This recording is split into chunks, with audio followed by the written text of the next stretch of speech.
Today on the show, we're going to be talking about Raven from the Teen Titans. If you didn't know that she's had more than one body, then this show is for you.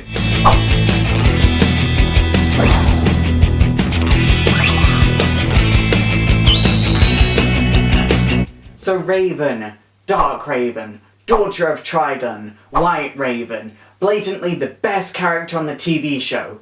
These are all titles that Raven has used in her career, especially that last one. But who exactly is she? And what exactly is Azeroth? Well, I'm going to tell you. So Raven is actually half human and half demon. Her demon half comes from the demon emperor Trigon, and her human half comes from a woman called Angela, who through a series of events ends up joining a satanic cult, and ends up taking part in a bit of the sex with Trigon. Angela was disgusted that she just mated with a demon, and not only that, she was pregnant with a half-demon, and she attempted to take her life one night by overdosing on sleeping pills, but then people from Azeroth approached her.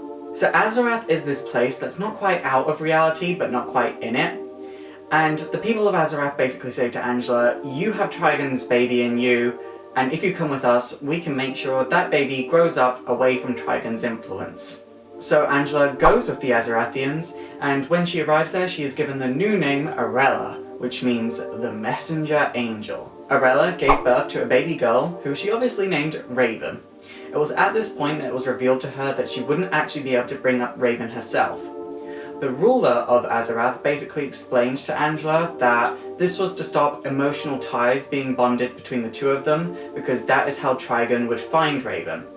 Obviously, Arella was heartbroken, but she agreed that this was for the best. A major part of Raven's upbringing was actually learning how to suppress and control her emotions, which, if you watch the Teen Titans TV show, you'd know that's actually how she controls her powers. Eventually, the ruler of Azeroth, Azar, passed away, and the rest of Raven's upbringing was actually left in the hands of her mother, Arella.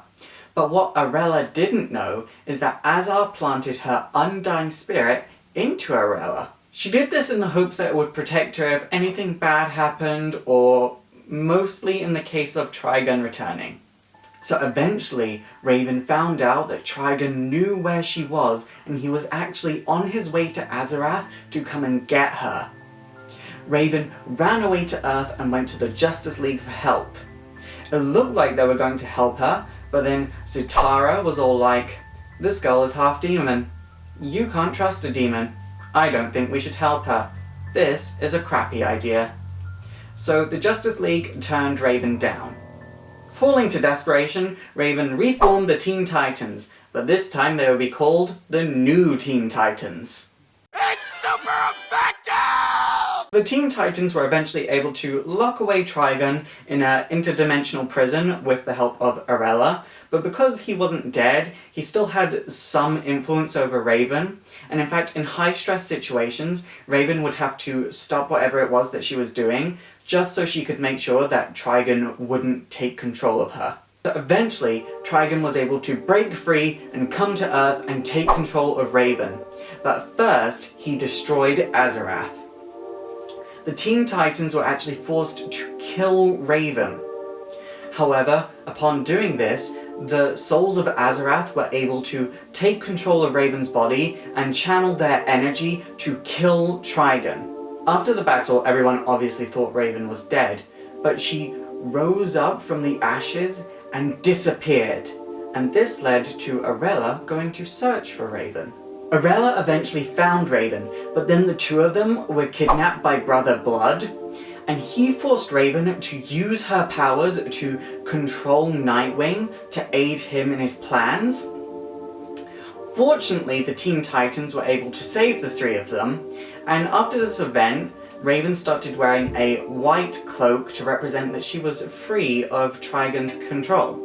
So, for the first time in her entire life, Raven was free to feel her emotions like a regular person.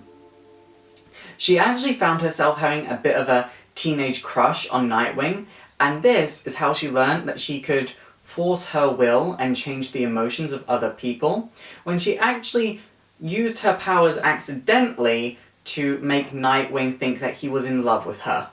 Later on, Raven and several other Titans were kidnapped by the Wild Beast Society, who in turn was their teammate Jericho, who in turn was actually possessed by the Trigon-possessed souls of Azarath. During a huge battle, Raven herself would be possessed by the Trigon-possessed souls of Azarath, which would lead to her becoming Trigon's avatar once again. It was only thanks to Arella using Azar's soul essence to cleanse her body, but in turn this actually destroyed Raven's body. In addition to this, Arella and Danny Chase actually had to give up their lives to make this work. Their souls and the cleansed souls of Azarath would all join together to create Phantasm. Some time would pass before we would even see Raven again, and the next time we see her, she would once again be possessed by her father.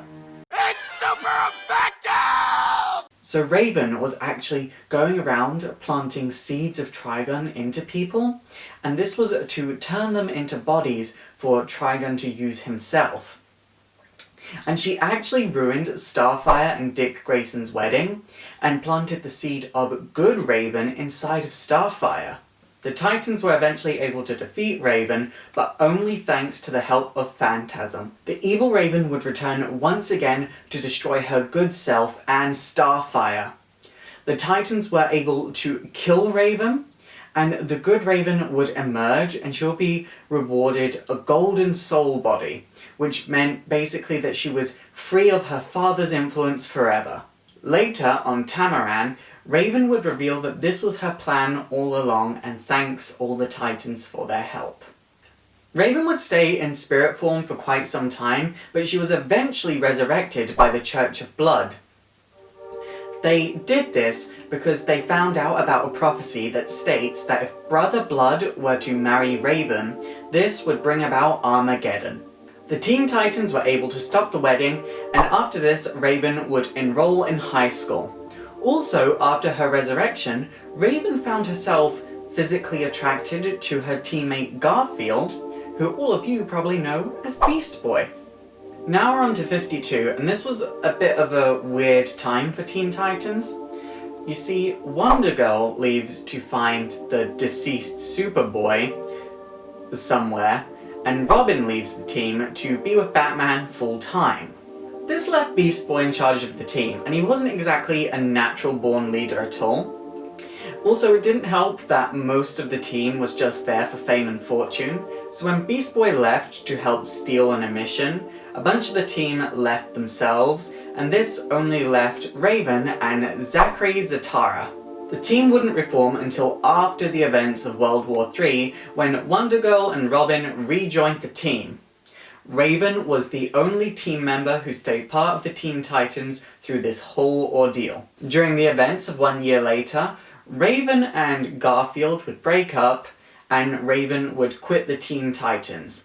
Raven let the Teen Titans think that this was because of the breakup, but in actual fact, Raven had found out a deep, dark secret about one of the team members. Through a series of events, Raven would return Jericho's soul to a new body, and she would rejoin the team as a full member. The team would then be kidnapped by the Titans East, and she would be tortured by Enigma and Dula Dent. The team managed to defeat the Titans East, and Raven hints to Garfield that she still loves him, but Garfield refuses to dwell on the matter. After the death of Bart Allen, Raven and the other adult Titans would leave the Titans completely.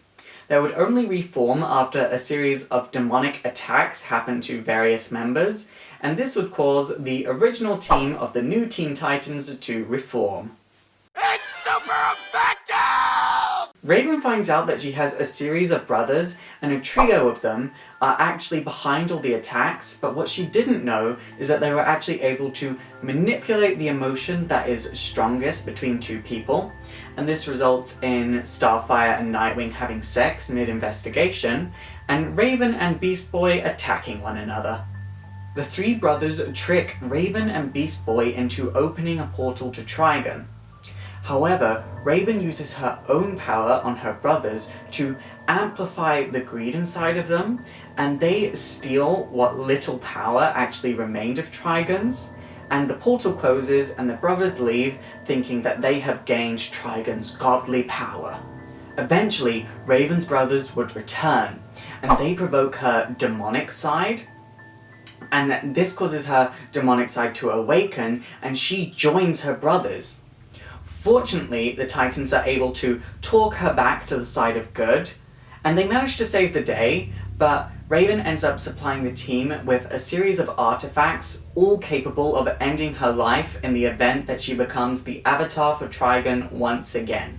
After this, Raven's story goes through a bit of a weird phase, and it involves a creature named Wild, and it's quite hard to explain, so we're just gonna skip over it and go straight to the last issue of the Titans.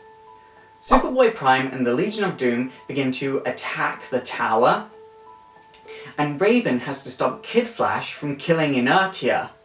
The team are fortunately able to defeat the Legion of Doom, and Superboy Prime becomes stuck in the Source Wall. Raven and Beast Boy finally have a talk. Raven says the reason that she avoids him is because when she's around him, she feels such a surge of positivity that she's never felt before, and she never feels in other situations. Beast Boy tells her to embrace it because that's part of being human. The two of them share a passionate kiss, and their love begins anew. It's super effective! As always, the New 52 is a thing, and I want to talk about this in great detail, but there isn't many details to talk about because she's only just come back into the series. What I will say is her new origin story, because that is very, very important. She's been under Trigon's control for quite a while, and she first appears in Teen Titans number 16. She was still brought up by the monks of Azarath and still taught how to control her emotions, but as soon as she learnt how to control her emotions, her mother and her escape Azarath and go back to Earth, where she was kidnapped by the Phantom Stranger and handed over to Trigon. This is about as far as I can go on her origin story without totally ruining the New 52 Raven. I'm honestly a bit iffy on the New 52 Raven. I'm gonna give it another year because she is my favourite character, so she deserves that leeway. But honestly, I'm just a bit... so far. Still, there are so many great things that they can do with this character, and I know if she ends up in a romantic relationship with Beast Boy once again, I will just be so happy because I love that couple.